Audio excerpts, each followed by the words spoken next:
بسم اللہ الرحمن الرحیم الحمد للہ رب العالمین الصلاۃ والسلام علی اشرف الانبیاء والمرسلین وعلی آلہ وعترتہ واہل بیتہ الطیبین الطاہرین المعصومین صلوات.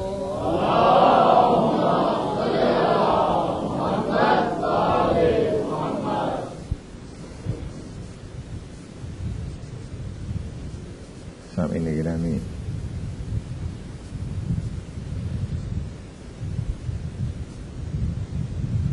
قاتلان حسین سے جو انتقام حضرت مختار نے لیا، اس کا ذکر کرتے ہوئے سلسلہ کلام اس منزل تک پہنچا کہ شہر کوفہ پر قیام سلطنت کے بعد امیر مختار کو پہلے عبداللہ ابن زبیر کے گورنر مسعد ابن زبیر کا مقابلہ کرنا پڑا، اور اس کے فوراً بعد دوسرا محاذ ابن زیاد کے نمائندے مخارق ابن ربیعہ عامر ابن ربیعہ کی افواج سے تصادم کی صورت میں ہوا، اور پھر ان کے نمائندوں کو ابن زیاد کی بھیجی ہوئی ایک اور فوج سے دو چار ہونا پڑا، اور موصل میں مخارق ابن ربیعہ سے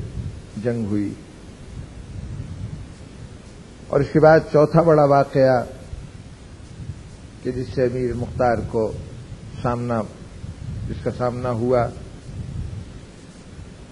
وہ شہر کوفہ میں قاتلان امام حسین علیہ السلام کی یہ کوشش کہ مختار کی تنہائی سے ابراہیم کے شہر چھوڑ کر چلے جانے سے جو موقع ملا ہے، اس سے فائدہ اٹھایا جائے اور انہیں قتل کر دیا جائے یا ان سے حکومت چھین لی جائے. اللہ نے جیسے 3 ابتدائی مارکوں میں فتح عطا کی، اسی طرح اس چوتھے مارکے میں بھی فتح کی، اور مختار سختی شہر کوفہ پر دوبارہ تسلط قائم کرنے میں کامیاب ہو گئے. اور اس کے ساتھ ہی انہوں نے حکم دیا کہ اب قاتلان حسین سے مزید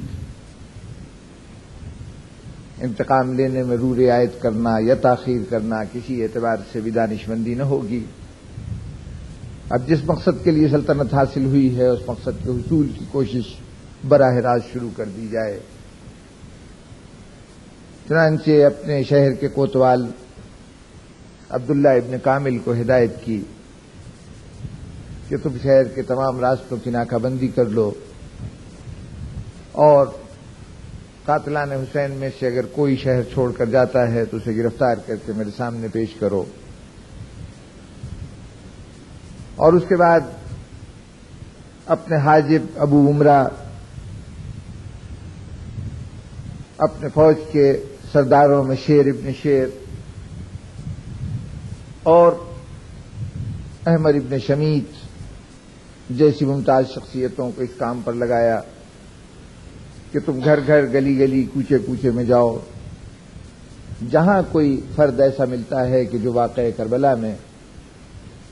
امام حسین علیہ السلام کے قتل میں اس کا کوئی کردار رہا ہو، کسی طرح شامل ہوا ہو، تو اسے بے دریغ پکڑ لو، گرفتار کر لو اور میرے پاس پیش کرو. اس کے ساتھ ہدایات جاری کی کہ فوری طور پر فہرستیں بنائی جائیں کہ کون کون سے لوگ تھے کہ جنہوں نے قتل حسین میں حصہ لیا تھا، ان میں سے کتنے افراد ہیں جن کا شہر کوفہ سے تعلق ہے، کوفے میں وہ کہاں کہاں رہتے ہیں، ان کے عزیز رشتہ دار کون کون سے ہیں، تاکہ اگر وہ براہ راست ہاتھ نہ آ سکیں تو ان کے عزیزوں رشتہ داروں کے حوالے سے ان کو گرفتار کیا جا سکے۔ اب جب داروگیر کی پکڑ دھکڑ کی یہ مہم شروع ہوئی تو نتیجتاً دشمنان اہل بیت جو اس سے پہلے ناکام بغاوت کے بعد پہلے ہی منہ چھپاتے پھر رہے تھے اور اپنے آپ کو خطرے میں محسوس کر رہے تھے، اب جو معلوم یہ ہوا کہ مختار سقفی نے اعلان عام کر دیا ہے کہ چن چن کر ہر وہ فرد مارا جائے گا، قتل کیا جائے گا جس نے شہادت حسین میں کوئی بھی کردار ادا کیا ہے، تو اب سب کے سب فرار ہونے لگے شہر کوفہ سے۔ کچھ لوگ شہر سے نکلنے میں کامیاب ہو گئے، کچھ شہر کے اندر مختلف پناہ گاہوں میں چھپ گئے، ایسے لوگوں کے پاس یا ایسی جگہوں پر کہ جہاں ان کے چھپنے کا امکان بظاہر نہ تھا۔ شہر سے بھاگنے والوں میں قادسیہ کے مقام پر میں نے تفصیل کل قادسیہ کا تعارف کرایا تھا، شہر کوفہ سے قریب ایک چوراہا آبادی بھی ہے اور چورستہ اس اعتبار سے کہ وہاں سے مختلف سمتوں کو راہیں پھوٹتی ہیں، تو جب کوئی شہر کوفہ سے نکلتا ہے تو کسی سمت جانے کے لیے بصرہ جانا ہو، شام جانا ہو، کربلا کی طرف جانا ہو تو درمیان میں یہ مقام ایک منزل کے طور پر آتا تھا اس زمانے میں۔ تو اس مقام سے دو آدمی گرفتار ہوئے، ایک کا نام عبداللہ ابن اسید جہنی تھا اور دوسرا مالک ابن بشیر کندی تھا۔ عبداللہ ابن اسید جہنی، اس کا بھائی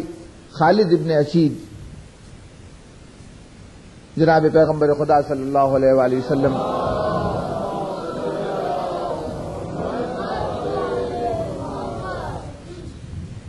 آپ کے ایک صحابی سعد ابن ابی وقاص، جن کے سپرد عراق کے فتح کرنے کی اور شام کے فتح کرنے کی مہم خلافت اول میں ڈالی گئی تھی، ان کی ذمہ داری تھی۔ ان سعد ابن ابی وقاص کے لشکر میں خالد ابن اسید ایک سردار کی حیثیت سے تھا، خاصا نمایاں مقام تھا۔ تو بعد ازاں سعد ابن ابی وقاص کا فرزند عمر ابن سعد اپنے باپ کے مصاحب کے حوالے سے اس کے چھوٹے بھائی عبداللہ ابن اسید سے اس نے دوستی کی، یعنی بڑے بھائی کی باپ سے دوستی تھی، باپ کا لشکر کا سردار تھا خالد ابن اسید سعد ابن ابی وقاص کا، اور عبداللہ ابن اسید عمر ابن سعد کا دست راست تھا۔ عمر ابن سعد سے یعنی جو جن احباب سے خلوت پہ ملاقاتیں ہوتی ہیں، جو بہت قریبی دوست ہوتے ہیں، ان میں شامل تھا عبداللہ ابن اسید۔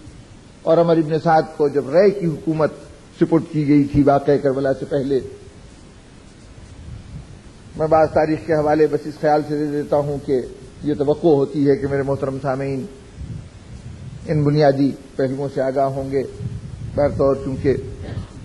یہ سلسلہ کلام بچوں کے لیے تعلیم و تربیت کا ایک ذریعہ بھی ہے، اس لیے بتا دوں کہ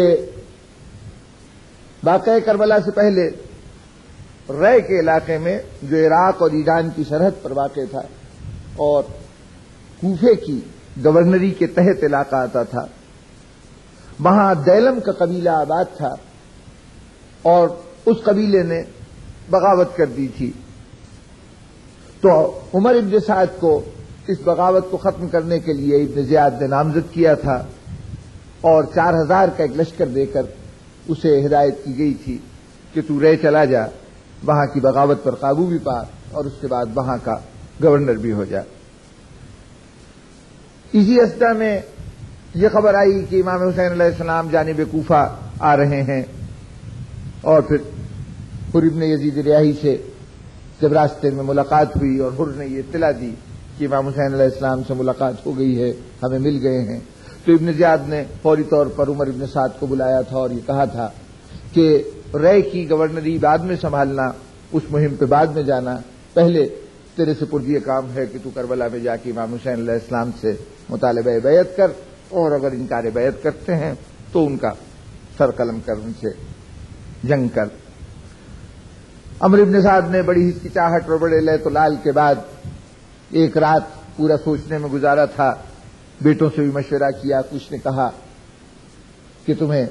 کربلا جانا چاہیے، کچھ نے کہا کہ تمہیں یہ سب چیزیں چھوڑ دینی چاہیے، اس لیے کہ کربلا جانے کا جو ذمہ داری تمہارے سپرد ہوگی وہ اتنی بڑی ہے کہ اس کو ادا کرنے سے بہتر ہے کہ رے کی سلطنت کو بھی ٹھوکر مار دو اور سرداری لشکر کو بھی ٹھوکر مار دو۔ خون حسین اتنا عرضہ نہیں ہے کہ اس کو بہا کر اس کے بدلے میں رے کی حکومت جیسی حقیر چیز حاصل کی جائے، لیکن اس نے ساری رات کی بے کلی کے بعد کچھ اشعار کہے تھے۔ اس میں سے ایک شعر کا مفہوم یہ تھا کہ میرے سامنے ایک طرف آخرت ہے اور جنت کے وعدے ہیں، جہنم کی جلتی ہوئی آگ ہے، اور دوسری طرف رے کی وہ حکومت ہے جو اس وقت میری نگاہ کے سامنے ہے، اور رے میری آنکھوں کی ٹھنڈک ہے۔ تو میں کل کے وعدے کے مقابلے میں آج کے ہاتھ سامنے کی چیز کو ترجیح دیتا ہوں، اور رے کی حکومت کو جنت کے مقابلے میں زیادہ پسند کرتا ہوں۔ یہ فیصلہ کر کے وہ کربلا آیا تھا۔ تو جس زمانے میں رے جانے کا جب اس کی تقرری ہوئی تھی تو یہ عبداللہ ابن اسید کو اکثر یہ لالچ دیتا رہتا تھا کہ تو میرے ساتھ رہ چلے گا اور میں تجھے اپنا نائب بناؤں گا، وہاں پر تجھے اپنا نائب السلطنت مقرر کروں گا۔ تو اب ظاہر ہے کہ جب وہ کربلا جا رہا تھا تو اس موقع پر عبداللہ ابن اسید ضرور ساتھ جاتا، اس لیے کہ اگر وہ گورنری میں نائب بننے کے لیے جا سکتا تھا تو یہاں کی سرداری میں کیوں نہ جاتا۔ لیکن یہ نہیں، اس ساری گفتگو کا یہ مطلب نہیں کہ وہ مجبوراً گیا، بلکہ کربلا میں جا کے اس نے عمر ابن سعد سے اپنی دوستی کا حق اس طرح سے ادا کیا کہ کربلا میں جو مظالم ہوئے ہیں اس میں تقریباً سب میں اس کا بڑا نمایاں کردار رہا ہے۔ تاراجی خیام میں وہ شامل رہا۔ وہ شخص ہے کہ جس نے سب سے پہلے اہل حرم کے خیموں میں آگ لگائی۔ عبداللہ ابن اسید ہی وہ شخص ہے کہ جس نے جب امام حسین علیہ السلام نے اپنی تلوار کو نیام میں ڈال لیا تھا آخری مرحلے پر، تو جب تک امام کے ہاتھ میں تلوار چل رہی تھی اس وقت کسی کی جرت نہ تھی کہ امام کے قریب آ سکتا۔ جتنے بھی امام کو زخم لگے اس سے پہلے وہ یا تیروں کے تھے یا پتھروں کے تھے اور یا دور سے پھینکے گئے کسی نیزے کے زخم تھے۔ لیکن جب امام نے اپنی تلوار کو نیام میں ڈال دیا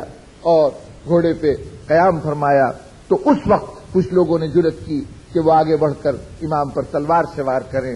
تو تیسرا تلوار کا وار جس شخص نے کیا وہ عبداللہ ابن اسید تھا۔ ان مظالم کا کرنے والا عبداللہ ابن اسید قادسیہ سے گرفتار ہوا۔ جب مختار سخفی کے سامنے پیش ہوا تو جب جرائم کی فہرست ساتھ بیان کی گئی تو جناب مختار نے حکم دیا کہ اس کے ہاتھ قلم کر دیے جائیں، پیر قلم کر دیے جائیں، اور جب ہاتھ پیر کاٹ دیے گئے تو خون بہتا رہا اور کچھ دیر کے بعد سسک کر اس نے دم توڑا، اور اس طرح سے ایک قاتل حسین راہی ملک عدم ہوا۔ اس کے ساتھ جو دوسرا شخص تھا جس کا نام مالک ابن بشیر، یہ بنو کندا سے تعلق رکھتا تھا۔ اس کا ظلم اس اعتبار سے سنگین تھا کہ یہ بھی خیموں کو لوٹنے میں سر فہرست تھا۔ اس شخص نے قبل شہادت امام حسین علیہ السلام امام پر نیزے کا وار کیا تھا، اور بعد شہادت امام حسین علیہ السلام جس شخص نے امام کی کلاه، امام کے امامے کے اندر کی ٹوپی کو لوٹا تھا وہ یہ شخص تھا مالک ابن بشیر کندی، اور چنانچہ اس کو بھی قتل کرنے کا حکم دیا گیا، یہ بھی مارا گیا۔ یوں دو قاتلان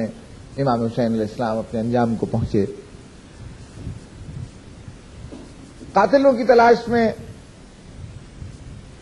کوتوال شہر عبداللہ الکامل گشت کر رہے تھے، ایک سمت سے گزر رہے تھے تو سامنے ایک بڑھیا کو دیکھا کہ بڑی دشواری سے راستہ طے کر رہی ہے، تو انہوں نے فوری طور پر اپنے غلام کو بھیجا کہ تم جاؤ اور اس ضعیفہ کو جس منزل پہ جانا چاہتی ہے اس کو وہاں تک پہنچا دو، اگر راستہ پار کرنا چاہتی ہے تو اس کو اپنی حفاظت میں راستہ پار کرا دو۔ غلام اس بڑھیا کے پاس گیا تو اس نے پوچھا کہ تم کون ہو؟ اس نے کہا کہ میں مختار سقفی کا غلام ہوں۔ تو کہنے لگی کہ ایسا نہیں ہو سکتا کہ مجھے اپنے امیر کے پاس لے چلو، جناب مختار کے پاس لے چلو۔ اس نے کہا کہ اچھا چلو آؤ۔ مختار سقفی کے پاس تو کہاں لے جاتا، عبداللہ الکامل کے پاس لے کے آیا کہ یہ کچھ کہنا چاہتی ہے۔ عبداللہ الکامل نے کہا کیا بات ہے؟ اس نے کہا کہ حضور میں محب اہل بیت ہوں، میرے گھر میں 3 قاتلان حسین نے پناہ لی ہے اور مجھے زبردستی کچھ دینار دے کے بھیجا ہے کہ میں ان کے لیے زاد راہ حاصل کروں، ان کے لیے سواری وغیرہ کا انتظام کروں، اور میں اسی کام سے مجھے گھر سے بھیجا گیا ہے، تو میں چاہتی ہوں کہ ان تینوں افراد کو گرفتار کر لیا جائے۔ اب ظاہر ہے کہ عبداللہ الکامل کے لیے اس سے بڑھ کے خوشی کی بات کیا ہو سکتی تھی کہ قاتلان حسین ایک نہیں 3 ایک گھر میں مل جائیں۔ چنانچہ عبداللہ الکامل فوراً وہاں اس گھر پہ پہنچے، گھر کا محاصرہ کر لیا اور 3 آدمیوں کو گرفتار کر کے لائے۔ ان میں سے ایک حارث ابن بشیر کندی تھا، ایک حارث ابن نوفل تھا اور ایک قاسم ابن جارود تھا۔ جب یہ 3 کے تینوں گرفتار ہو کے حضرت مختار کے پاس پہنچے تو جناب مختار نے ہدایت کی کہ ان تینوں کو فی الحال جیل میں ڈال دیا جائے، اور کل صبح رات کا وقت تھا جب یہ واقعہ ہوا، تینوں گرفتار ہو کے جب آئے تو کہا کہ صبح ان کو باری باری پیش کیا جائے۔ ان میں سے جب صبح ہوئی اور دربار میں پہلا آدمی جو پیش کیا گیا وہ حارث ابن بشیر کندی تھا۔ اب اگر پچھلے کہے ہوئے نام یاد ہوں تو ابھی میں ایک نام لے چکا ہوں اور وہ مالک ابن بشیر کندی ہے۔ تو یہ مالک ابن بشیر کندی کا بھائی ہے حارث ابن بشیر کندی، یہ بھی اپنے بھائی کے نقش قدم پر چلتا ہوا کربلا کے اندر ان تمام معرکوں میں شامل تھا کہ جو یعنی ابتدا کی لڑائی میں بھی اور تاراجی خیام میں بھی یہ شخص سر فہرست تھا۔ چنانچہ اس کو قتل کا حکم دیا گیا، اس کا سر قلم کر دیا گیا۔ اس کے بعد حارث ابن نوفل جس وقت دربار میں لایا گیا تو اس کا چہرہ دیکھتے ہی مختار کی آنکھیں آپ دیدہ ہو گئیں، اس لیے کہ اس کا ظلم ہی اس نوعیت کا تھا کہ جب اس کا تصور آتا تھا، اور جب اس کا تصور آتا ہے تو یقیناً دل اس درد اور اذیت سے تڑپ اٹھتا ہے۔ اس نے جو اس کا سب سے نمایاں ظلم تھا، یوں تو مارکہ میدان میں جو کچھ اور دوسرے سپاہی کرتے رہے یہ بھی کرتا رہا، لیکن جب خیام کی تاراجی کا حکم دیا گیا تھا اس وقت اس نے خیموں میں داخل ہو کر جناب زینب سامنے آئی تھیں تو اس نے اپنے درے سے علی کی بیٹی کے چہرے پہ ضرب لگائی تھی۔ تو مختار کے تصور میں جیسے ہی وہ ضرب کا تصور آیا، مختار نے حکم دیا کہ اس کے چہرے پہ اس وقت تک درے مارے جاتے رہیں کہ جب تک دروں کی ضرب سے یہ مر نہیں جاتا۔ چنانچہ اس کے چہرے کی ساری کھال ادھڑ گئی اور یہ مار پڑتی رہی حتیٰ کہ وہ جہنم رسید ہوا۔ تیسرا آدمی قاسم ابن جارود جب یہ پیش کیا گیا تو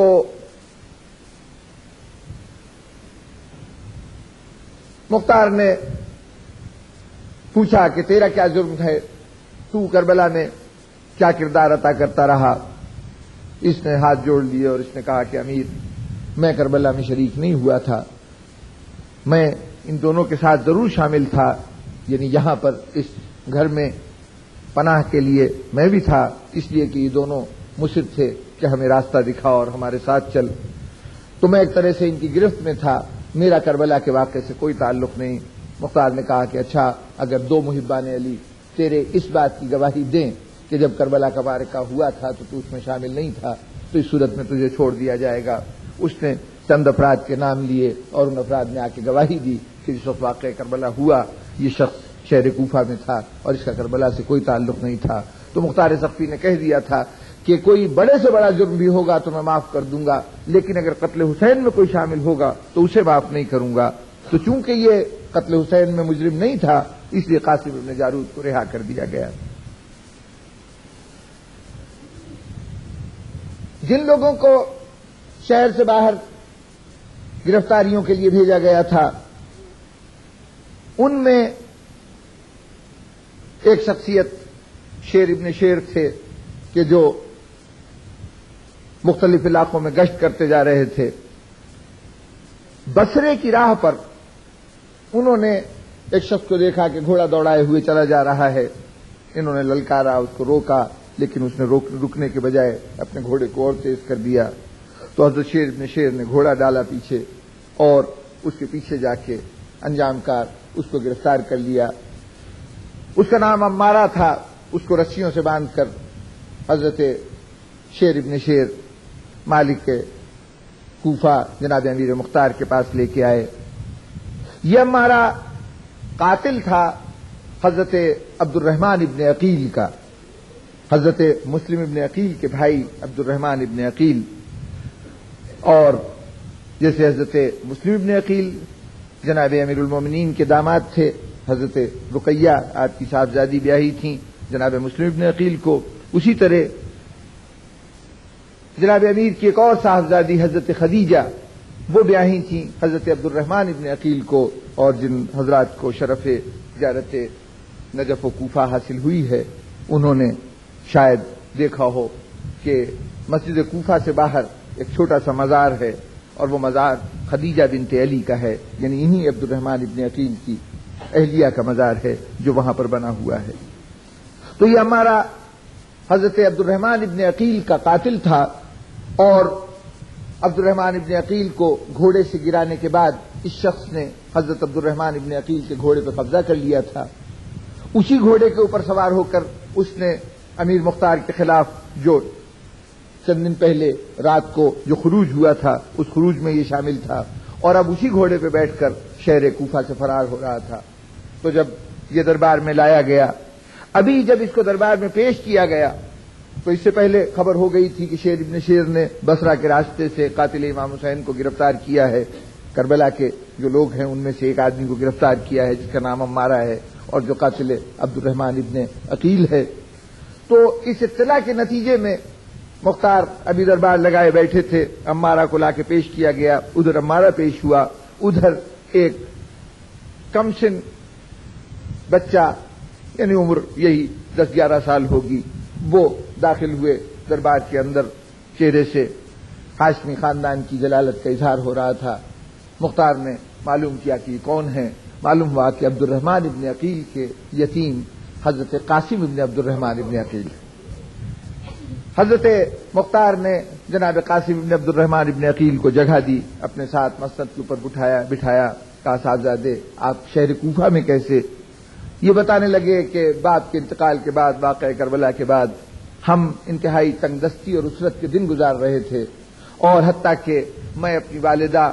اور ایک چھوٹے بھائی کے ساتھ ہم مدینہ چھوڑنے پہ مجبور ہوئے، اور اس شہر کوفہ میں گمنامی کی زندگی ایک گوشے کے اندر گزار رہے ہیں. دنیا کو خبر نہیں ہے کہ ہم یہاں پر آباد ہیں. آج جب یہ سنا کہ میرے باپ کا قاتل گرفتار ہو کے آیا ہے تو میں اس دربار میں اس لیے آیا ہوں کہ میں دیکھوں تو صحیح کہ وہ کون ہے جس نے مجھے یتیم کیا ہے. حضرت مختار نے خاص طور پر اجازت دی ان کو کہ یہ شخص میں آپ کے حوالے کرتا ہوں، آپ اس کے ساتھ جو سلوک چاہیں کریں. تو قاسم ابن عبد الرحمن ابن عقیل ہاتھ میں ایک چھڑی تھی، غالباً اس چھڑی کے سرے پر لوہا لگا ہوا ہوگا یا کوئی ایسی صورت ہوگی کہ انہوں نے ایک چھڑی کا ضرب اس کے سینے پہ ماری، اور اس ضرب سے عمارہ ہلاک ہو گیا. اس کے بعد مختار سقفی نے کثیر رقم صاحبزادے کی نظر کی کہ آپ نے یہ فرما کے کہ آپ تنگ دستی کے دن گزار رہے ہیں، میرے دل پہ زخم ہو گیا. بہرطور یہ کچھ نذرانہ ہماری طرف سے ہے. اہل دربار میں سے بھی جتنے بڑے بڑے عہدیدار تھے، جیسے حضرت مالک اشتر، احمد ابن شمید، عبداللہ الکامل، شیر ابن شیر، ان سب نے بھی حسب توفیق کچھ نہ کچھ نظر کیا، اور اس طرح سے صاحبزادے جناب عبد الرحمن ابن عقیل کے فرزند خیمے سے واپس چلے گئے، یہاں سے مختار کے دربار سے واپس تشریف لے گئے، اور غالباً وہیں رہتے رہے. اور تبھی حضرت خدیجہ کی قبر، یعنی ان کی والدہ کی قبر کوفے میں بنی، ورنہ بظاہر وجہ سمجھ میں نہیں آتی کہ یہ کوفے میں کیسے مدفون ہیں، کیونکہ اہل حرم تمام کے تمام مدینے چلے گئے تھے. ان کا کوفے آنا بظاہر قرین قیاس نہ تھا، اگر یہ واقعہ ہمیں نہ ملتا اور اس سے پتہ نہ چلتا تو ہم شاید اس بات کی وضاحت نہ کر پاتے۔ ان کے سلسلے میں دو جملے اور کہتا چلوں کہ یہ جو خدیجہ بنت علی ہیں، کربلا میں شوہر تو سر سے رخصت ہوئے ہی تھے، حضرت عبد الرحمن تو شہید ہوئے تھے، ان کے دو چھوٹے چھوٹے بچے تھے۔ یہ بچے جس وقت خیموں میں آگ لگی تو اس وقت یہ بچے کہیں لاپتہ ہو گئے، نظر نہیں آ رہے تھے۔ بعد میں جب جناب زینب بچوں کو جو ادھر ادھر بکھر گئے تھے ان کو تلاش کرنے کے لیے نکلی ہیں تو اس وقت ان کو ایک جلے ہوئے خیمے کے ساتھ دونوں بچے اپنے گلوں میں ایک دوسرے کی باہیں ڈالے ہوئے فرش خاک پر لیٹے نظر آئے تھے۔ جناب زینب نے جا کے شانہ ہلایا تھا کہ بچوں کو اپنے ساتھ لے چلیں۔ جب بچوں کا شانہ ہلایا تو معلوم ہوا کہ دونوں بچے اس دنیا سے گزر چکے ہیں۔ اب جناب زینب کو تشویش ہوئی کہ یہ بچے کیسے شہید ہوئے، ان کو تو میدان میں یہ کبھی بھی نہیں گئے، ان کو کوئی حربہ نہیں لگا، پورے جسم کو دیکھا کوئی زخم نہیں تھا ایسا کہ جو تلوار کا ہوتا، نیزے کا ہوتا، بھالے کا ہوتا۔ ان کو زخم تھے تو کس چیز کے تھے؟ گھوڑوں کے ٹاپوں کے جسم نشان ان کے جسم کے اوپر لگے ہوئے تھے۔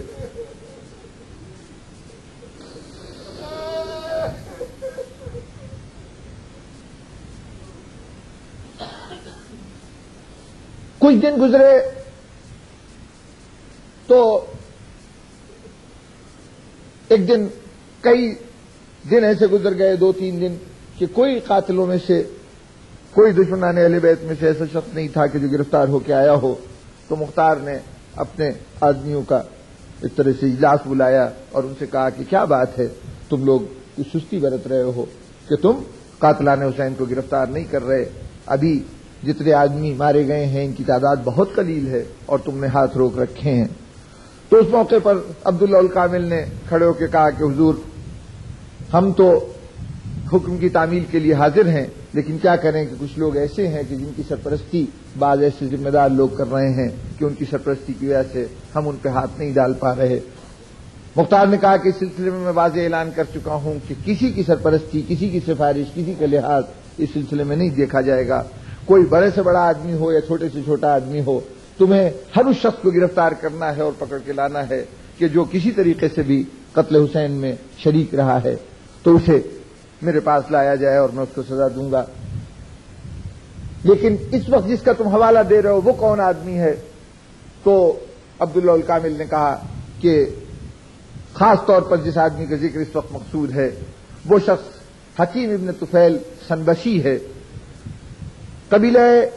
سنبسی شاخ ہے قبیلہ طے کی، اور قبیلہ طے حاتم طائی کا قبیلہ ہے۔ یہ سنبسی داماد تھا، بہنوئی تھا حضرت عدی ابن حاتم کا۔ حضرت عدی ابن حاتم اصحاب پیغمبر صلی اللہ علیہ وآلہ وسلم میں بھی شامل ہیں۔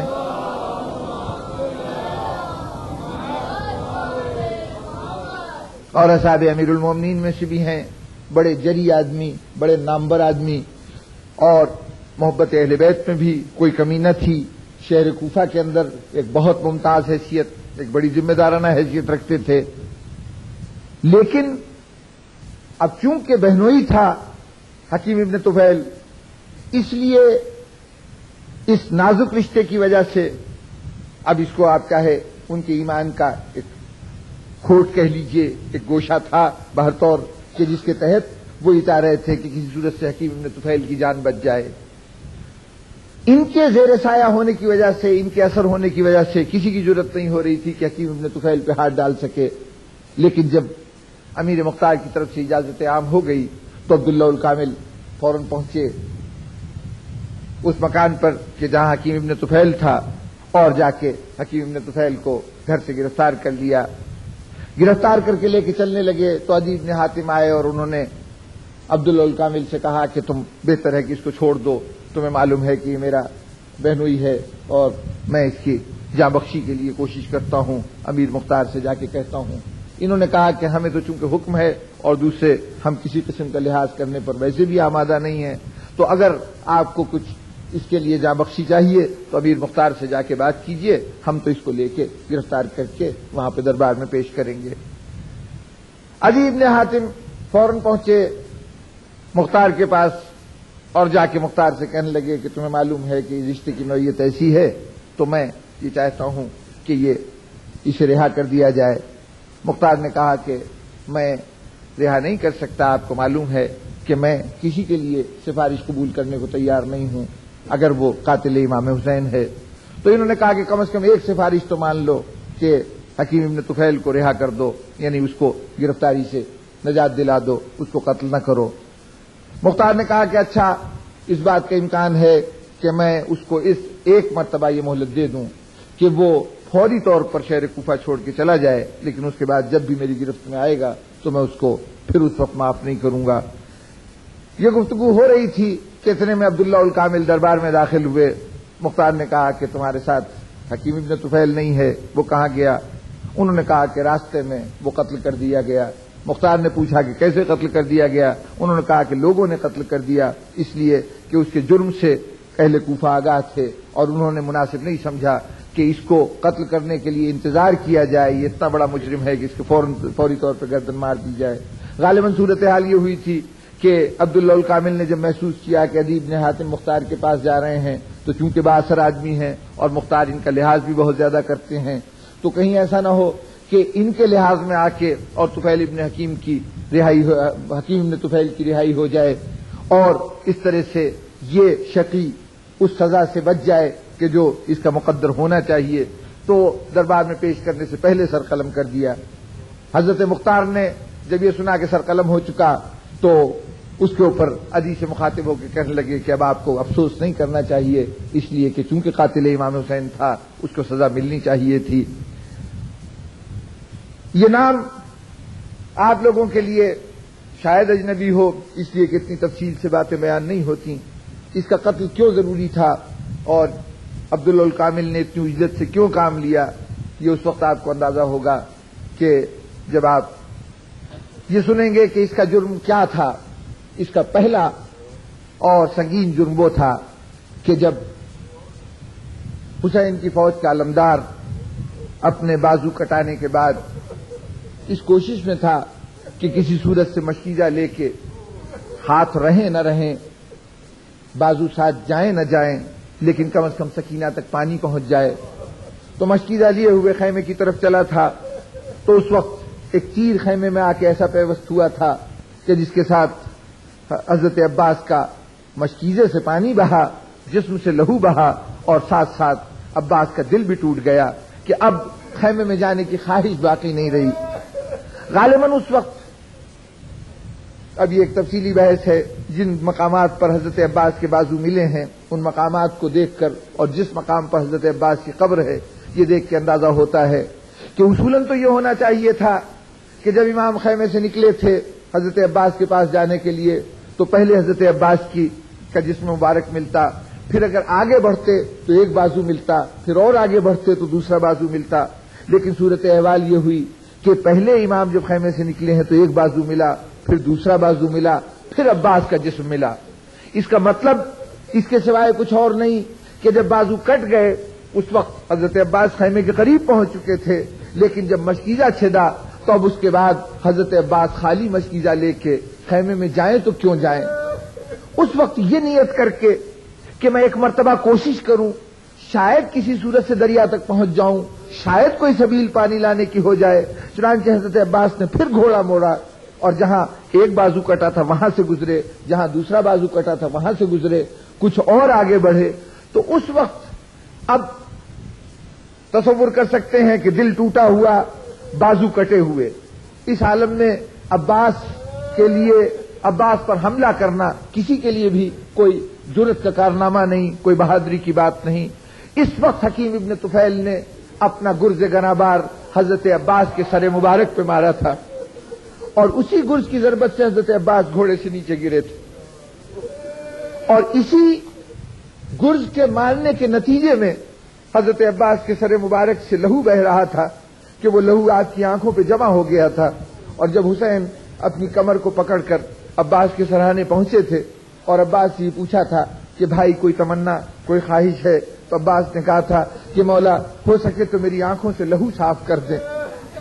لہو صاف کر دیں، اس لیے کہ دنیا میں آ کے جو سب سے پہلے چہرہ دیکھا تھا وہ آپ ہی کا جمال مبارک تھا، چاہتا ہوں دنیا سے جاؤں تو آپ ہی کی زیارت کرتا ہوا جاؤں۔ تو حکیم ابن طفیل کا ایک ظلم یہ تھا، اور دوسرا ظلم اس سے بھی بڑا سنگین ظلم تھا۔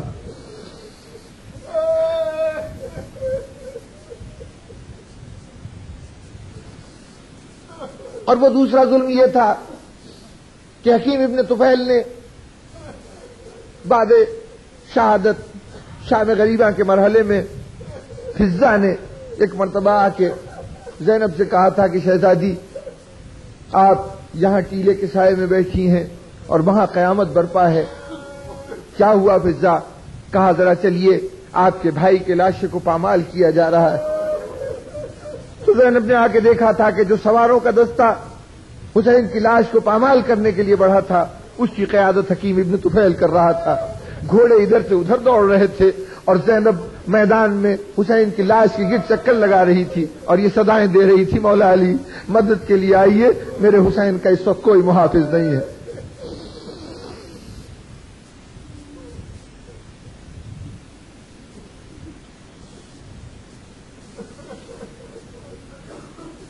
بس سامعین گرامی، حکیم ابن طفیل بھی مارا گیا، لیکن کچھ ایسے افراد تھے کہ جن کی خاص طور پر تلاش تھی مختار سقفی کو، اور ان میں ایک ظالم، ایک شقی خولی ابن یزید ازبہی تھا۔ خولی کا باپ یزید ازبہی، یہ اب جو عمومی اصطلاح ہے صحابیت کی، اگر اس کی روشنی میں دیکھوں تو یہ صحابی تھا، یعنی یہ کہ اس نے اس عہد میں اسلام قبول کیا تھا کہ جب حضور اس دنیا میں تشریف فرما تھے، اور یہ زیارت سے مشرف بھی ہوا تھا۔ یہ اور بات ہے کہ فیضیاب ہو یا نہ ہو، یعنی زیارت تو کر لی تھی لیکن زیارت کے نتیجے میں جو قلب و نظر میں تبدیلی آنی چاہیے تھی وہ آئی کہ نہیں آئی؟ ظاہر ہے کہ وہ تبدیلی نہیں آئی، کیونکہ یزید ابن ازبہی خاص طور پر حاکم شام کے اصحاب خاص میں سے تھا۔ ان کے دربار میں مستقل طور پر رہنا، ہر قسم کے مشورے دینا، مدد دینا، اور چونکہ یزید ابن ازبہی کا تعلق معاویہ ابن ابی سفیان سے تھا، اس لیے یزید کے بیٹے خولی ابن یزید کا تعلق یزید کے ساتھ ہوا اور ایک طرح کا دوستانہ دونوں میں قائم ہوا۔ یزید کے مصاحبین میں یہ خولی شامل تھا، اور اس حوالے سے کہ چونکہ یزید کے مصاحبین میں ہے، شہر کوفہ میں اس کا بڑا مقام، بڑا مرتبہ تھا، یعنی دشمنان اہل بیت میں اس کو ایک خاص حیثیت حاصل تھی۔ اس ربط خاص کی وجہ سے، اور پھر کربلا میں جو اس کے اعمال تھے اس کے حوالے سے مختار کو اس کی تلاش تھی۔ کربلا میں جتنے مرحلے جنگ کے تھے اس سب کے اندر خولی بڑا نمایاں رہا۔ جب ابتدا میں جنگ ہو رہی تھی تو اس وقت جو آل رسول کا خون بہایا جا رہا تھا اس میں بھی خولی سر فہرست ہے، اس خون بہانے میں۔ اس کے بعد جب امام حسین علیہ السلام کی شہادت کا مرحلہ تھا اس وقت بھی یہ سر فہرست تھا، اس وقت بھی اس کا عمل جاری تھا۔ جب امام گھوڑے سے گرے ہیں تو جو لوگ ابتدا میں سر حسین کو قلم کرنے کے لیے آگے بڑھے ہیں اس میں سے خولی ابن یزید ازبہی بھی ایک فرد تھا، لیکن قریب پہنچ کر پھر ہمت نہ پڑی کہ امام پر ہاتھ اٹھا سکتا، اور یہ پلٹ آیا تھا، اور اس کے بعد یہ کام شمر ذوالجوشن نے کیا تھا۔ پھر جب تاراجی خیام کا مرحلہ آیا تو اس میں بھی اس نے حصہ لیا، اور جب اہل حرم کا لٹا ہوا قافلہ کوفہ پہنچا تو وہاں بھی اس کا کردار الگ تھا دوسروں سے، اس لیے کہ جب شام غریبہ میں سارے اعمال و افعال ہو گئے تو اس وقت خولی نے یہ کہا تھا کہ شہیدوں کے سروں کو یہاں پر رہنے دینا دانش مندی نہیں ہوگا، کم از کم سر حسین کو قلم کر دو اور وہ مجھے دو تاکہ میں وہ کوفے میں لیتا جاؤں۔ تو شام غریبہ میں ہی امام حسین علیہ السلام کا سر خولی ابن یزید ازبہی کے حوالے کیا گیا تھا، اور یہ راتوں رات روانہ ہوا تھا، کوفہ پہنچا تھا، اور اس کے بعد اپنے گھر جا کے دربار میں جانے سے پہلے جو وقت ملا تھا تو سر مبارک کو اس نے تندور میں رکھ دیا تھا، اور وہ وہاں سے پھر بعد میں سر نکال کے اور دربار تک پہنچایا گیا تھا۔ تو اس طرح واقعات کربلا کے ہر مرحلے پر اس کا کوئی نہ کوئی کردار اور اس کا کوئی نہ کوئی عمل موجود تھا. تو شقاوت کی جو انتہائی صورتیں تھیں، جو ظلم کی کمال کو پہنچی ہوئی صورتیں تھیں، ان میں سے ان صورتوں کا حامل، ان صورتوں کا کردار یہ شخص خولی ابن یزید ازبہی تھا. اس کی تلاش جاری تھی. ایک دن خبر ملی کہ خولی اپنے گھر کے اندر چھپا ہوا ہے. جب یہ اطلاع ملی تو مختار نے فوری طور پر عبداللہ الکامل کو بھیجا کہ جا کے خولی کو گرفتار کریں. خولی کے گھر کا محاصرہ کر لیا گیا اور جب صدائیں دینے کے اوپر بھی خولی گھر سے باہر نہ نکلا تو عبداللہ الکامل گھر کے اندر داخل ہو گئے. خولی کی 2 بیویاں تھیں. ایک بیوی اپنے علاقائی رب کے اعتبار سے شامی تھی اور ایک کوفے کی رہنے والی تھی. جو شامی تھی وہ جہاں علاقائی اعتبار سے شام سے تعلق رکھتی تھی وہاں عقیدے کے اعتبار سے بھی شامی تھی، اس لیے کہ وہ یزید کو خلیفہ برحق، امام برحق تسلیم کرتی تھی، اور اس کے مقابلے میں جو کوفی تھی وہ محب اہل بیت تھی. عبداللہ الکامل گئے اور انہوں نے جا کے دریافت کیا کہ خولی کہاں ہے. تو وہ جو شامی عورت تھی وہ کہنے لگی کہ خولی کے متعلق ہم سے کیوں پوچھتے ہو؟ خولی تو کوئی 1 مہینے سے گھر میں کبھی نہیں آیا، ہم خود اس کی طرف سے بے خبر ہیں، اور ہمیں اگر کوئی اطلاع ملے تو بتاؤ کہ ہمارا شوہر کہاں ہے. اس نے جب یہ بات کہی تو یہ مخاطب ہوئے وہ کوفی سے، جو زن کوفی تھی، اس سے پوچھا کہ تیرا شوہر کہاں ہے؟ اس نے کہا کہ مجھ سے میرے شوہر کے متعلق نہ پوچھو، میں نہیں جانتی. اور اس کے ساتھ ہی آنکھوں سے اشارہ کیا بیت الخلا کی طرف کہ خولی اس طرف ہے. اس اشارے کو عبداللہ الکامل نے فوراً محسوس کر لیا اور بیت الخلا میں داخل ہوئے تو وہاں دیکھا تو کھجور کے پتوں سے بنی ہوئی ایک ٹوکری کو اپنے اوپر اوڑھ کے وہ بیت الخلا میں چھپا ہوا بیٹھا ہوا تھا. وہاں سے خولی کو گرفتار کر کے اور اس کو جکڑ کے اپنے ساتھ لے کے چلنے لگے. تو جب لے کے چلنے لگے تو اس وقت وہ جو زن کوفیہ تھی، جو محبہ اہل بیت تھی، اس نے کہا کہ اس کو تو لے جا رہے ہو لیکن اس کے ساتھ ساتھ یہ جو شامی عورت ہے اس کو بھی ساتھ لے چلو، اس کو بھی گرفتار کر کے لے چلو. اس کے جرائم میں چل کے امیر مختار کے سامنے بتاؤں گی کہ اس نے کیا کیا جرم کیے ہیں. خولی نے میدان جنگ میں جرأتیں دکھانا اور بات ہے،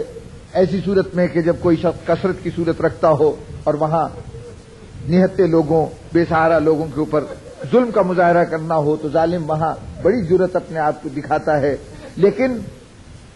حقیقی جرأت کا مظاہرہ مشکل اوقات میں ہوتا ہے. اس کی بزدلی کی یہ کیفیت تھی کہ جس وقت یہ بیت الخلا سے برآمد ہوا ہے تو اس وقت دار و قطار رو رہا تھا اور بار بار کہہ رہا تھا کہ مجھ پہ رحم کھاؤ، مجھے چھوڑ دو. تو عبداللہ الکامل نے کہا کہ جب تم نے فرزند رسول پہ رحم نہیں کھایا، جب اولاد رسول پہ رحم نہیں کھایا تو ہم تجھ پہ رحم کس طرح سے کھا سکتے ہیں؟ تو اس نے کہا کہ اچھا یوں کرو کہ مجھ سے 10,000 دینار لے لو. اب اس وقت دینار سرخ کا مطلب یہ ہوتا تھا کہ یوں سمجھ لیجیے کہ 10,000 تولے سونا کی پیشکش تھی کہ 10,000 دینار مجھ سے لے لو اور مجھے رہا کر دو. تو عبداللہ الکامل نے کہا کہ بس 10,000 دینار، 10,000 دینار تو میں اعلان کرنے والا تھا کہ اس شخص کو دوں گا جو تیرا پتہ بتائے گا. یہ تو تیری گرفتاری کی قیمت میں لگانے والا تھا، تو اپنے سر کی قیمت اتنی لگا رہا ہے.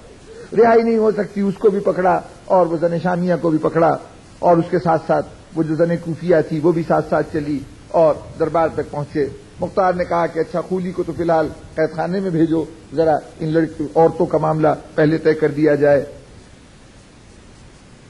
خولی قید خانے میں گیا، یہ دونوں عورتیں پیش ہوئیں. مختار نے پوچھا کہ آخر اس سے تو اتنی کیوں خفا ہے، اس نے کیا ایسی حرکت کی ہے؟ کہا امیر مختار تو نہیں جانتا کہ یہ دشمنی اہل بیت میں میرے شوہر سے بھی 2 ہاتھ آگے. اس کی دشمنی کا اس سے اندازہ لگا کہ جس وقت میرا شوہر خولی کربلا سے واپس آیا ہے تو اس وقت میں اپنے گھر میں نہیں تھی، ہمسائے میں کسی جگہ گئی ہوئی تھی. جب میں واپس آئی تو میں نے دیکھا کہ خوشی سے میری یہ جو شوہر کی شریک زندگی ہے دوسری زن شامیہ، اس کے چہرے پہ خوشی سے اس کا چہرہ سرخ ہو رہا تھا اور اس نے خوشی میں ایک طرح سے اظہار مسرت کرتے ہوئے مجھے آ کے بتایا کہ مجھے آج ایک ایسی خوشخبری ملی ہے کہ اگر میں تجھے بتاؤں گی تو تیرا سینہ کباب ہو جائے گا سن کر. تو میں نے پوچھا تھا کہ وہ کیا خبر ہے، تو اس نے کہا تو جانتی ہے کہ ابو تراب کا بیٹا کربلا میں آیا تھا۔ یہ خیال رہے کہ لفظ ابو تراب بنو امیہ کے حواری اور بنو امیہ کے تمام افراد حضرت علی علیہ السلام کی ایک طرح سے طنز کرتے تھے، اپنے طور پر توہین کے طور پر یہ نام لیتے تھے، نام نہیں لیا جاتا تھا، وہ ابو تراب کہتے تھے۔ حضرت علی کے لیے جو بات باعث فخر تھی، انہوں نے اس بات کو یہ سمجھا کہ حضرت علی کے لیے کوئی تہمت ہے، کوئی ابو تراب کا بیٹا حسین کربلا میں آیا، وہاں پر ان کو بھی مار دیا گیا، ان کے عزیزوں کو بھی مار دیا گیا، ان کے گھر والوں کو رسیوں سے باندھ کے اور کوفے میں لایا جا رہا ہے، اور آج تجھے ایک چیز دکھاؤں، اور یہ کہہ کے اس نے تندور سے حسین کا سر نکالا تھا اور مجھ سے یہ کہا تھا کہ یہ تیرے حسین کا سر ہے، تو میں نے اس کے ہاتھ سے سر چھین لیا تھا۔ میں سر کو اپنے سینے سے لگا کے میں زار و قطار رو رہی تھی، اور یہ مستقل مجھ پہ طنز کر رہی تھی، کہے لگا رہی تھی، خوشی کا اظہار کر رہی تھی۔ اس وقت میں کہہ رہی تھی کہ خداوندہ اس پر کوئی ایسا شخص مسلط کر دے جس کی زبان قطع کر دے، جس زبان سے یہ حسین کی شان میں ایسی گستاخیاں کر رہی ہے۔ مختار نے جب یہ ساری باتیں سنی تو اس کے بعد زن شامیہ سے پوچھا کہ کیا یہ واقعہ صحیح ہے؟ اس نے سر جھکا کے کہا کہ ہاں یہ کہتی تو صحیح ہے۔ تو اب مختار نے کہا کہ ٹھیک ہے، اس کی دعا قبول ہوئی، اس کی زبان کھینچتی جائے۔ اس زن شامیہ کی زبان کھینچی گئی اور اس کے بعد اس کو قتل کر دیا گیا۔ اب اس کے بعد خولی کو دربار میں بلایا گیا۔ بس بزرگان محترم، آج کسی اور مصائب کے تذکرے کی ضرورت نہیں ہے، کچھ اور نہیں پڑھوں گا، بس اسی ذکر پہ گفتگو کو ختم کروں کہ خولی کو دربار میں بلایا گیا۔ اب یہ خولی، میں نے کیا کہ جو جنگ کے مرحلے تھے اس میں بھی اس کا کردار بڑا نمایاں رہا ہے۔ حضرت عباس علمدار کے ایک بھائی حضرت عثمان ابن علی، نام پر چونکنے کی ضرورت نہیں ہے، میں اس سے پہلے بھی وضاحت کر چکا ہوں کئی مرتبہ گزشتہ سالوں میں کہ جناب امیر نے اپنے تمام بچوں کے نام اپنے چچاؤں کے نام پر، اپنے عزیزوں کے نام پر رکھے تھے، اور ایک فرزند کا نام اپنے ایک بچپن کے کیا یعنی یوں سمجھیے کہ مکی زندگی اور ابتدائی مدنی زندگی کے ایک بڑے قریبی دوست عثمان ابن مظعون کے نام پر ایک فرزند کا نام عثمان رکھا تھا۔ حضرت عثمان ابن مظعون اصحاب رسول میں بہت بلند مرتبہ رکھتے ہیں۔ ان کا انتقال عہد رسالت میں ہو گیا تھا، جنگ بدر کے بعد بدری اصحاب میں شامل ہیں، اور مسجد نبوی کی تعمیر میں ان کا بڑا کردار ہے۔ حضرت علی سے بہت زیادہ بے تکلفی تھی، بلکہ آپس میں ہنسی مذاق بھی تھا۔ حضرت علی کبھی کبھی مذاق کرتے تھے اور یہ بھی جواباً اپنے طور پر کوشش کرتے تھے کہ یہ جناب امیر کے اوپر کوئی جملہ کہیں ایسا کہ جو مزاح کا باعث ہو، مزاح المومنین کے عملی مظاہرے کرتے تھے۔ یہ بڑے زاہد و عابد شخصیت تھے حضرت عثمان مظعون، اتنے زاہد تھے کہ حضرت سلمان فارسی ایک مرتبہ ان کے گھر گئے تو ان کی زوجہ کو دیکھا کہ ہر آرائش سے اپنے آپ کو دور کر رکھا ہے، زندگی میں یعنی کوئی زینت سے تعلق نہیں ہے، تو انہوں نے کہا کہ یہ تم نے کیا حلیہ بنا رکھا ہے، تمہیں کم از کم اپنے شوہر کے لیے زینت کرنی چاہیے۔ تو انہوں نے کہا کہ کس شوہر کے لیے زینت کروں جس کی کیفیت یہ ہے کہ سارا دن روزے رکھتا ہے، ساری شب کو محراب عبادت میں کھڑا عبادت کرتا ہے، تو اسے کوئی دلچسپی نہیں اہل و عیال سے۔ تو حضرت سلمان فارسی نے اس کے اوپر حضرت عثمان ابن مظعون سے کہا تھا کہ یہ عبادت کا طریقہ نہیں ہے جو تم نے اختیار کیا ہے، سب کے حقوق برابر ہوتے ہیں، جہاں اللہ کے حقوق ادا کرو وہاں عیال کے بھی حقوق ادا کرو، دنیا والوں کے بھی حقوق ادا کرو۔ اور اس طرح سے پھر اس مسئلے کو بارگاہ رسالت میں پیش کیا گیا تھا، اور وہاں سے حضرت سلمان فارسی نے جو کچھ ارشاد فرمایا تھا اس کی تائید ہوئی تھی کہ کوئی آدمی کسی ایک شعبے کو اپنا کر باقی شعبوں سے بے خبر نہ ہو جائے۔ تو ان عثمان ابن مظعون کے نام پر، ان عثمان ابن مظعون کو جناب امیر نے نہج البلاغہ کے خطبے میں بھی یاد فرمایا ہے کہ جب صفین کا معرکہ ہو رہا تھا تو صفین کی جنگ سے پہلے جب لوگوں کو آمادہ کر رہے تھے کہ چلو جہاد کے لیے میدان میں چلو، اور لوگ الٹے سیدھے بہانے کر رہے تھے، فوج میں شامل ہونے سے اکثریت کترا رہی تھی، تو اس وقت آپ نے یاد کیا کہ کاش میرے دوست ہوتے، اور ان دوستوں میں جن کے نام لیے اس میں عثمان ابن مظعون کا بھی نام تھا کہ کاش وہ ہوتے، تو آج مجھے بار بار یہ کہنے کی ضرورت نہیں تھی کہ میری مدد کے لیے کوئی آدمی بڑھے۔ یہ میرے وہ دوست تھے کہ میرے اشارے کو سمجھ جاتے تھے اور حق کے تقاضے کو سمجھتے ہوئے خود اپنے مدد کی پیشکش قبل اس کے کہ ان سے مدد طلب کی جائے کر دیا کرتے تھے۔ تو ان عثمان ابن مظعون کے نام پر آپ کے ایک فرزند کا نام عثمان ابن علی تھا. یہ عثمان حضرت عباس 4 بھائی تھے جو کربلا میں شریک ہوئے ہیں. جناب عباس کی والدہ فاطمہ، ان کا لقب ام البنین ہے، کنیت ام البنین ہے، بیٹوں کی ماں. تو جن بیٹوں کی ماں یہ تھیں وہ ان کی تعداد 4 تھی، چونکہ حضرت ام البنین کی بیٹی کوئی نہیں تھی، صرف بیٹے ہی بیٹے تھے. تو ان 4 بیٹوں میں سے ایک بیٹے حضرت عثمان بھی تھے کہ جو کربلا کے اندر شہید ہوئے تھے. انہی 4 بیٹوں کے حوالہ دے کے جب کبھی مدینے میں بعد میں واقعہ کربلا کے بعد کوئی آ کے کہتا تھا، اب چونکہ کنیت سے آواز دینا بلانا عزت کی علامت تھی اور نام سے پکارنا ایک ناپسندیدہ بات تھی. اس وقت کی تہذیب کے تقاضے یہ تھے کہ اگر کسی کو توہین کرنا ہے تو اس کا نام لیجئے، اگر اس کا احترام کرنا مقصود ہے تو پھر عزت سے اس کو اس کی کنیت کے ساتھ بلائیے. تو ظاہر ہے کہ حضرت ام البنین کا جو شان اور مرتبہ تھا اس اعتبار سے جو کوئی گھر میں آتا تھا تو وہ آ کر آپ کا نام لینے کے بجائے آپ کو کنیت سے بلاتا تھا. تو جب کوئی کہتا تھا یعنی آپ کو آواز دیتا تھا ام البنین کہہ کے تو فوراً کہتی تھی مجھے ام البنین نہ کہو، اس لیے کہ جن بیٹوں کی وجہ سے میں ام البنین کہلاتی تھی وہ بیٹے تو کربلا میں مارے گئے. یہ حضرت ام البنین ان کا وتیرہ رہا کہ جب واقعہ کربلا کی خبر ملی ہے تو اس کے بعد حضرت ام البنین نے جنت البقیع میں 4 قبریں ساتھ ساتھ بنائیں اور ان کے سرحانے کی طرف ایک قبر بنائی. کہتی تھی کہ یہ 4 میرے بیٹوں کی قبریں ہیں، وہ سیدہ کے بیٹے کی قبر ہے، اور وہاں پر یعنی یہ شبیہیں بنا کے قبروں کی وہاں پر یہ تذکرہ کیا کرتی تھی، ماتم کیا کرتی تھی. تو ان ام البنین کی گود کو اجاڑنے والا خولی ابن یزید اصبہی تھا کہ ایک فرزند حضرت عثمان ابن علی کو اس نے شہید کیا ہے. یہ تو دوران جنگ اس کے واقعات میں سے ایک واقعہ ہے. جب حسین علیہ السلام گھوڑے سے گرے تھے تو اس نے فرق اقدس کے اوپر آ کر اپنا نیزہ مارا تھا. پھر اس کے بعد میں نے عرض کیا کہ جب شہادت حسین کی منزل آئی تھی تو یہ قتل حسین کے لیے بڑھا تھا، لیکن اب جب دربار میں آیا مختار کے سامنے آیا تو مختار نے پوچھا کہ اے خولی ذرا تو بتا کہ تو نے کیا کیا کیا، کیا کیا کیا. تو اس نے قتل عثمان کا ذکر نہیں کیا، اس نے امام حسین علیہ السلام کے سر پہ ضرب لگانے کا ذکر نہیں کیا، اس نے امام حسین علیہ السلام کے ارادہ قتل کا بھی ذکر نہیں کیا. اس نے جو اپنے جرائم بتائے وہ جرائم یہ تھے کہ اس نے کہا کہ جس وقت حسین مارے گئے تو اس کے بعد عمر ابن سعد نے حکم دیا کہ خیموں کے اندر جا کے خیموں کو لوٹ لیا جائے. تو میں خیموں میں گیا تو سب سے پہلے جو میرے سامنے آیا وہ علی کی بیٹی زینب تھی. علی کی بیٹی زینب تھی. میں نے اپنا نیزہ اٹھایا اور زینب کے سر کی چادر میں نیزہ چبھو کے اس چادر کو اپنی طرف گھسیٹ لیا. سربرینا زینب، سربرینا زینب ایک طرف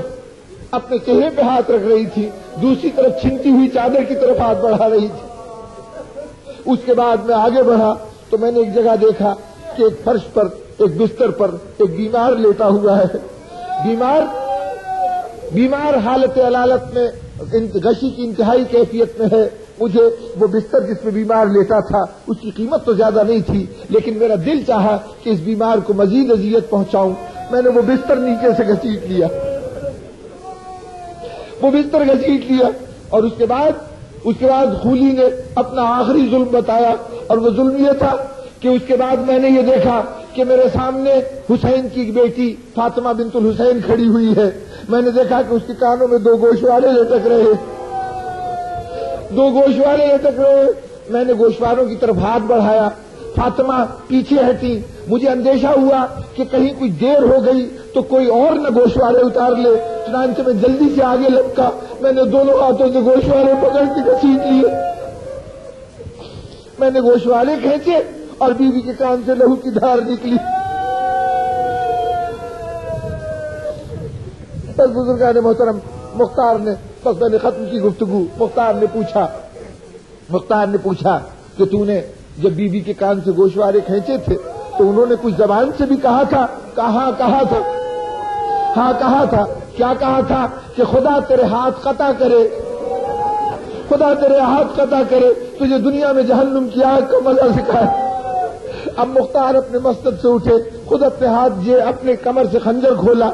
اور اس کے ہاتھوں کو اپنے ہاتھ سے قلم کیا، اس کے پیروں کو قلم کیا، کہا آگ جلائی جائے۔ آگ جلائی گئی اور اس کے اندر خولی کو ڈال کے نذر آتش کر دیا گیا کہ بیوی اور تو ہم کچھ نہیں کر سکتے،